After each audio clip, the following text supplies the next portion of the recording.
जोधा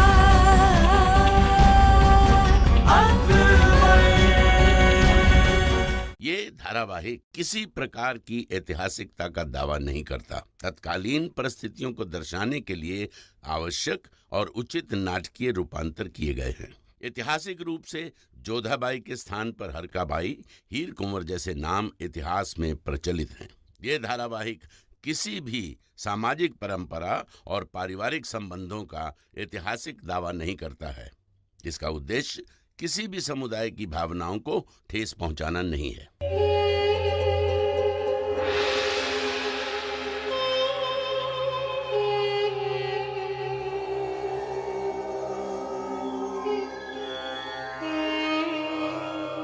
जोधा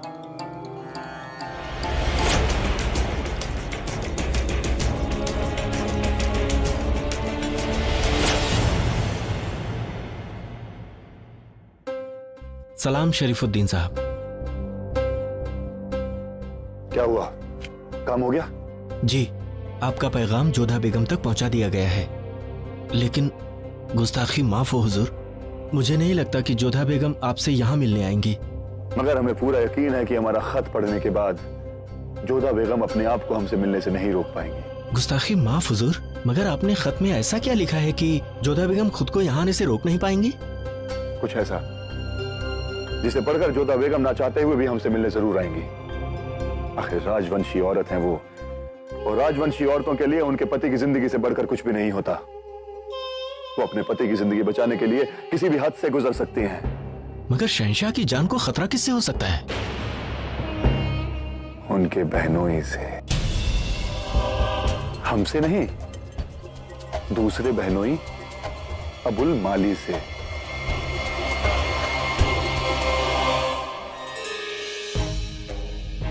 समझ नहीं आ रहा है कि इस पत्र में सत्य लिखा है या झूठ।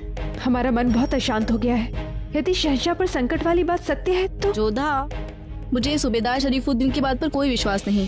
जो स्वयं शहंशाह के विरुद्ध षड्यंत्र कर चुका हो, उसकी बात पर क्यों विश्वास करना? और ये बात किसी और को ना बताकर उन्होंने आपको पत्र क्यों लिखा? हो सकता है ये भी उसकी कोई नई चाल हो। ये बात हम भी सोच रहे हैं मोती, कि बंदी होने के बावजूद शरीफुद्दीन को कैसे ज्ञात हुआ कि शहंशाह पर कोई संकट आने वाला है? कहीं ऐसा तो नहीं कि रिहा होने के बाद आदम खान शहंशाह के विरुद्ध कोई षड्यंत्र रच रहा हो और शरीफुद्दीन इस बात को जानते हो? सत्य जानने के लिए हमें उनसे मिलना ही होगा। कैसे मिलेंगी जोधा? शहंशाह की अनुमति के बिना उनके अपराधी से कैसे मिलेंगे आप? शहंशाह की अनुमति से अधिक महत्वपूर्ण है शहंशाह के प्राण। कहीं बाद में ऐसा न हो कि हमें पछतावा हो कि हम कुछ कर सकते थे परंतु हमने किया नहीं। यदि बाद में कुछ बुरा घटित हुआ तो हम अपने आप को कभी क्षमा नहीं कर पाएंगे मोती। हमें जाना होगा ये जानने के लिए कि शरीफुद्दीन के मन में है क्या।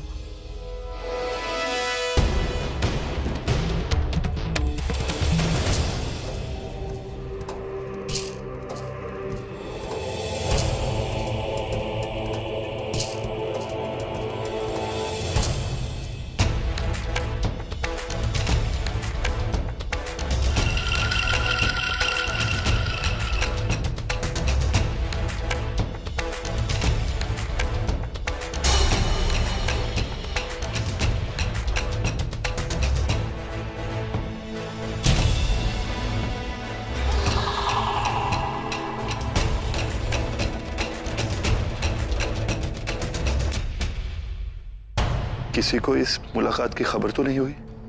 कहिए, आपने हमें यहाँ पर क्यों बुलाया है? बातें करना चाहते थे।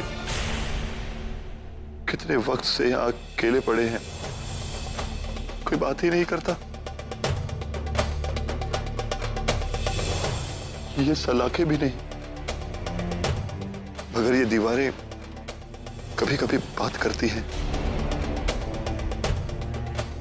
आपने सुना तो होगा ना कि दीवारों के भी कान होते हैं। उन कानों ने कुछ सुना और हमें बताया। वही बात हम आपको बताना चाहते थे। हम यहाँ पर आए हैं क्योंकि शहंशाह के विषय में आपको संदेशा देने वाले थे, और आप हमारी ननंद के पति हैं जो आपसे प्रेम करती है। परंतु आपने जो हमारे साथ किया, हमें चरित्रहीन सिद्ध करने का प्रयास किया, और आप तो चाहते थे कि शहंशाह हमें मार डाले। इन सबके पश्चात हम आपको क्षमा नहीं कर सकते। हम जानते हैं कि हमसे बहुत बड़ी गलती हुई है, हम जानते हैं कि आपका शहंशाह से कोई जिस्मानी रिश्ता नहीं है।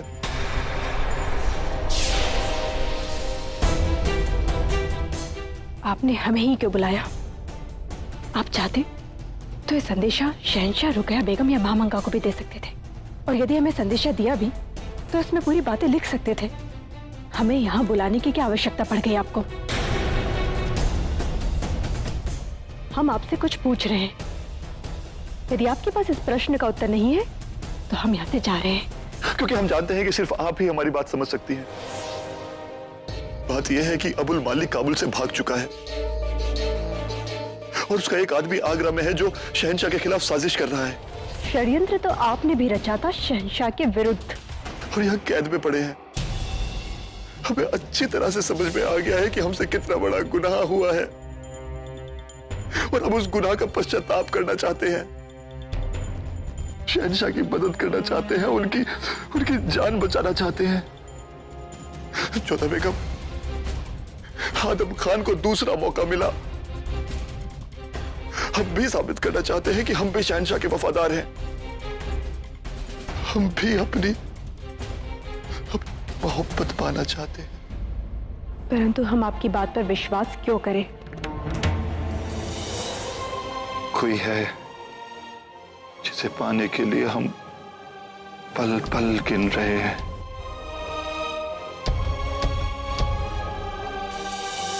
जिसे हम बेइंतहा मोहब्बत करते हैं, जिसके लंबे बाल, वो खूबसूरत चेहरा, उसके इत्तर की खुशबू, वो बाहें याद करते हैं।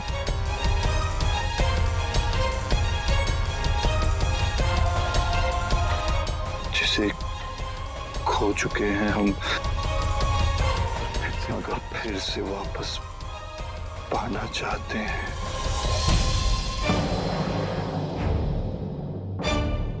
बख्शी बानो, उसकी खातिर हमारी बात पर यकीन कीजिए। अबुल मालिक बहुत जल्द आगरा पर बहुत बड़ा हमला करने वाला है, और वो हमला बाहर से नहीं बल्कि महल के अंदर से होगा। कुछ कीजिए जोधा बेगम, कुछ कीजिए। हमारी नहीं तो बख्शी बानो की खातिर कुछ कीजिए। हमारी बात पर यकीन कीजिए। हर किसी को दूसरा मौका मिलता है, हमें भी दूसरा मौका दीजिए। हम यहाँ अंदर रहकर शहंशाह की कोई मदद नहीं कर सकते, लेकिन आप कर सकती हैं जोधा बेगम। एक बात सोचिए, आपको गलत खबर देकर हमें क्या फायदा? ठीक है, हम ये संदेशा शहंशाह तक पहुंचा देंगे। शुक्रिया। चलते हैं।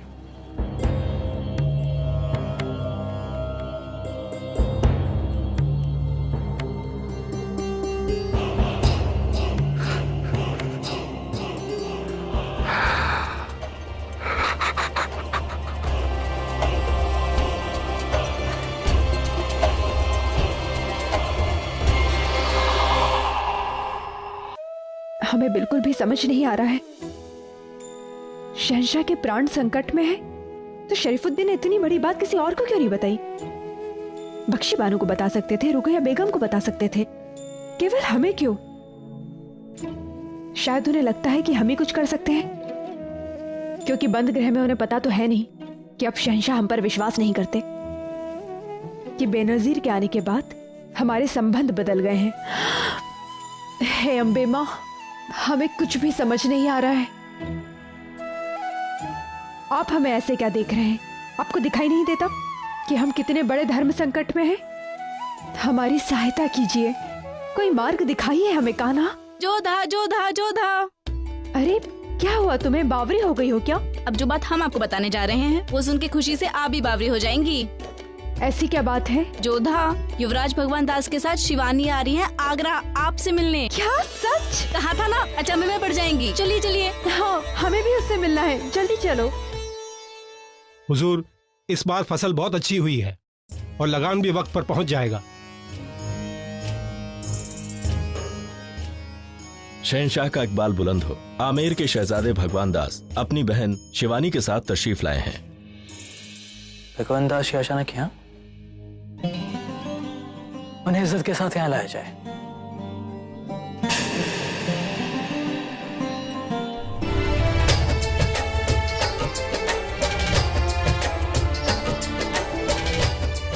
प्रणाम शहंशाह। प्रणाम जीजा साहब। आदाब भगवान दास जी, खुशामदीद।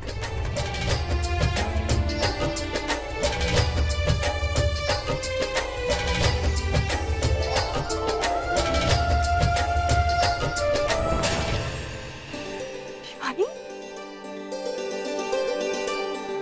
खुश रहो।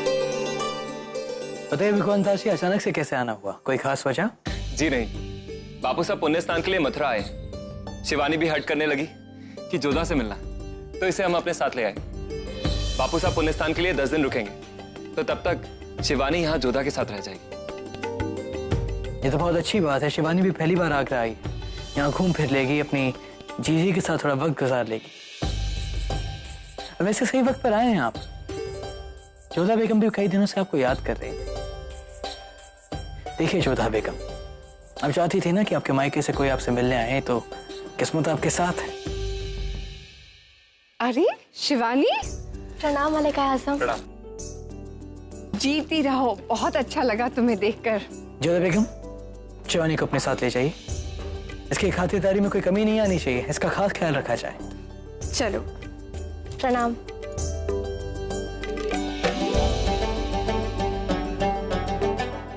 अब हमें भी आज्ञा दीजिए। अभी तो आप आए, थोड़े दिन और रुक जाइए। आपका आदेश सराखों पर शहंशाह, पर बापू साहब के पास जाना भी जरूरी है। जैसे आपने कहा कि राजा साहब 10 दिन तक रुकेंगे, तो हमारी इल्तिजा है कि आप रुक जाइए। जैसी आपकी आज्ञा।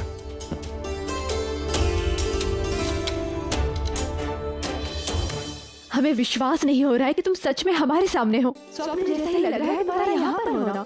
क्यों? हम अनुचित समय पर आए हैं। सच कहे तो यही हमारे लिए सबसे उचित समय है। बापू साहब के साथ आने के बहाने से आ गए हम, नहीं तो कताजे तामिर से कभी निकल ही नहीं पाते। हमारे कहने का वो तात्पर्य नहीं था। तुम जब चाहो तब अपनी जोधा जीजी के पास आ सकती हो।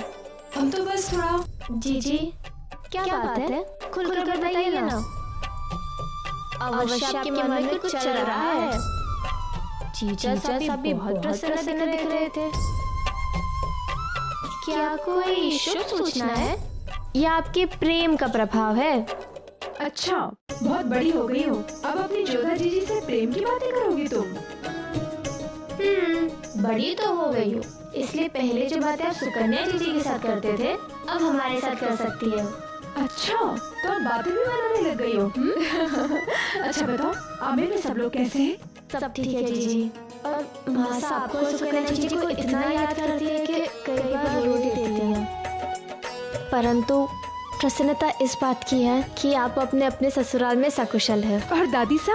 अरे हाँ, दादी सा ने आपके लिए एक संदेशा भिजवाया है। क्या संदेशा है? यही कि वो शीघ्र ही दादी से परनानी बनना चाहती है।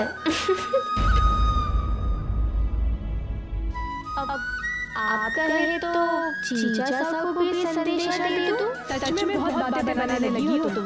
मोती, तुम शिवानी की जलपान की व्यवस्था करो और इसके साथ ही रहना, हम आते हैं। लेकिन आप अकेली कहाँ जा रही हैं? हम चलते हैं ना आपके साथ। मोती, हम कोई बालक नहीं कि कहीं खो जाएंगे, और हर समय तुम्हारा हमारे साथ रहना आवश्यक नहीं है। तुम शिवानी के साथ रहो बस। अरे शिवानी, तुम ये सब काम क्यों कर रही हो? तुम यहाँ अतिथि हो, यहाँ घूमो फिरो विश्राम करो। लाओ, हम ये काम कर देते हैं। अरे नहीं मोती, तुम जाओ, हम स्वयं कर लेंगे। अरे फिर हम किस लिए यहाँ पर? मोती, तुम्हारा काम आदेश मानना है ना, तो हमारे आदेश का पालन करो और जाओ यहाँ से।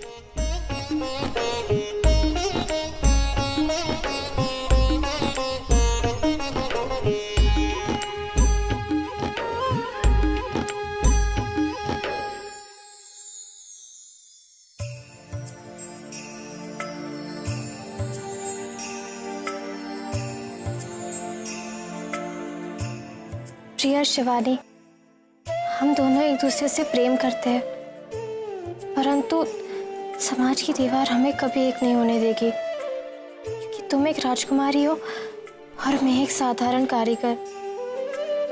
आमिर में हमारा संबंध हो पाना असंभव है,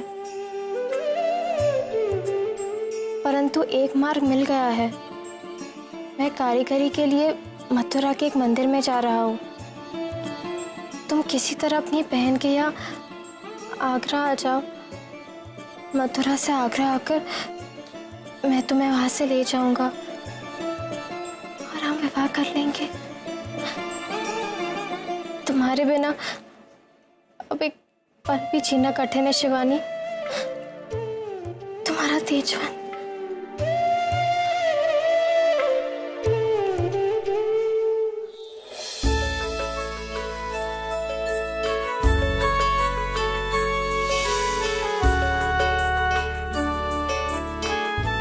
सुनिए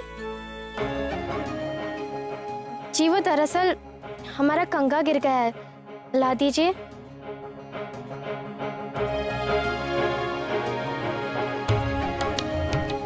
प्रणाम राजकुमारी जी, आप अपनी दासी को भेज दीजिए, मैं उन्हें दे दूंगा।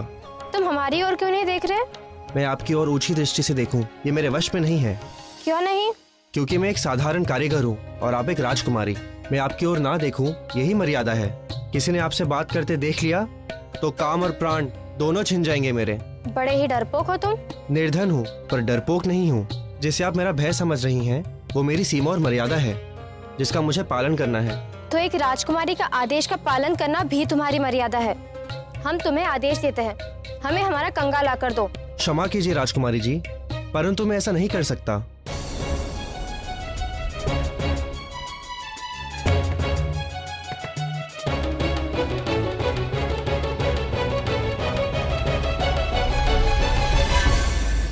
इतना साहस कैसे हुआ तुम्हारा कि राजकुमारी को मना कर सके? हे अम्बे माँ, कितना सुंदर है ये। क्षमा चाहता हूँ राजकुमारी जी कि आपको नीचे आना पड़ा।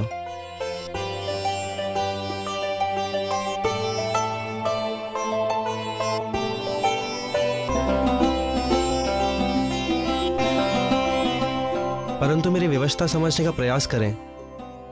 नाम क्या है तुम्हारा? तेजवंत। क्रोध तो बहुत आया था हमें तुम पर तुम्हारी कला देखकर मन प्रसन्न हो गया। सच में बहुत सुंदर है ये। और हाँ, आज के बाद अपने आप को नीचा मत समझना, क्योंकि मनुष्य अपने काम से बड़ा होता है और तुम तो अपने कार्य में बहुत कुशल हो। सच कहे तो सर्वश्रेष्ठ हो।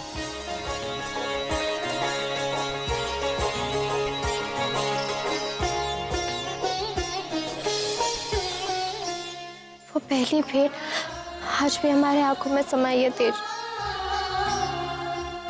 ये प्रेम भी विचित्र होता है, ना स्थान देखता है ना परिवार, ना ही कोई तर्क उसे समझ आता है।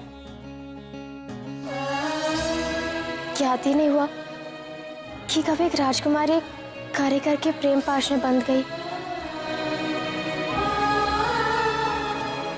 तुम्हारे लिए कुछ भी करने के लिए प्रस्तुत है,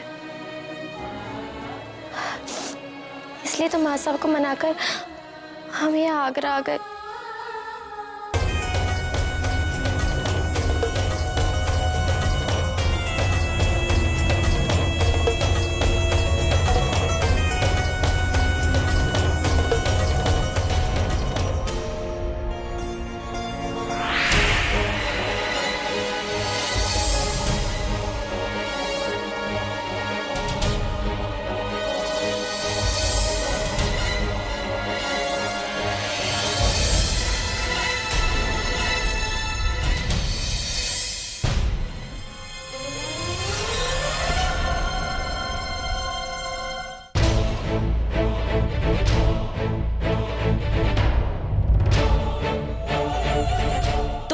इतना जहर कहाँ था कि बेनजीर को डसने की ताब ला सको। खामखा अपनी जान गवा दी ना। अगर जिंदा रहते तो कुछ दिनों बाद तुम्हारी जहर की जरूरत होती हमें। ये लो जखीरा, इस सांप को बाहर फेंक दो और बाकी को संभाल के रखना। अगर एक एक करते ऐसे मरते गए तो हमें जिंदा कौन रखेगा? हम नागों की खुराक से पले। जाओ।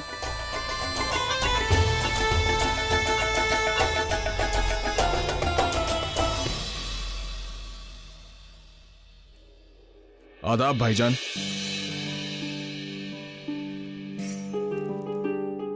कहो, सब खैरियत? नहीं भाईजान, आपके हुक्म के मुताबिक हमने अबुल माली की साजिश की तफ्तीश की और मकसूद खान के कमरे से हमें यह पैगाम मिला है जो बेनजीर ने शाही हरम से अपनी अम्मी जान को लिखा है। मकसूद खान ये पैगाम आगे पहुंचा पाते कि उनकी मौत हो गई। भाईजान, आप शायद ये भूल रहे हैं कि बेनजीर अबुल माली की हरम से है। पर अपनी अम्मी जान को पैगाम लिखना कोई गुनाह तो नहीं है ना? भाईजान, हम ये नहीं कह रहे कि अम्मी जान को पैगाम भेजना गुनाह है, लेकिन ये पैगाम जिस तरीके से लिखा गया है वो शक पैदा करता है। भाईजान, ये पैगाम अवधी जुबान में लिखा है। बेनजीर मुसलमान है और काबुल से आई है, तो फिर उसने उर्दू, फारसी या पश्तो जुबान में ये पैगाम क्यों नहीं लिखा? जरा एक बार इसे पढ़ के सुनाना। का करूं मैं अम्मा जी, मन नहीं लागत जी, अनबन मो से काहे जी, भीतर बसी हो जब तुम, हुई क्यों मैं बेगानी जी, आप भुलानी काहे मोहे, नहीं हर छूटा क्यों अम्मा जी, हिरनी बन वन वन भटके, हैरान तेरी बेटी बावरी। तुमने तो बिना पढ़े ही ये सब बोल दिया। दरअसल भाईजान, ये लिखा ही कुछ इस तरीके से है कि 2-3 बार में जुबान पर चढ़ जाता है। अच्छा लगा ये देखकर कि तुम अभी से सियासी कामों में दिलचस्पी ले रहे हो। तुम्हारा शक जायज है मिर्जा कि बिना यकीन के हम कोई फैसला नहीं ले सकते हैं। ये पैगाम हमें तो, हम इस बारे में खुद बेनजीर से तफ्तीश कर लेंगे। जी भाईजान, आदाब।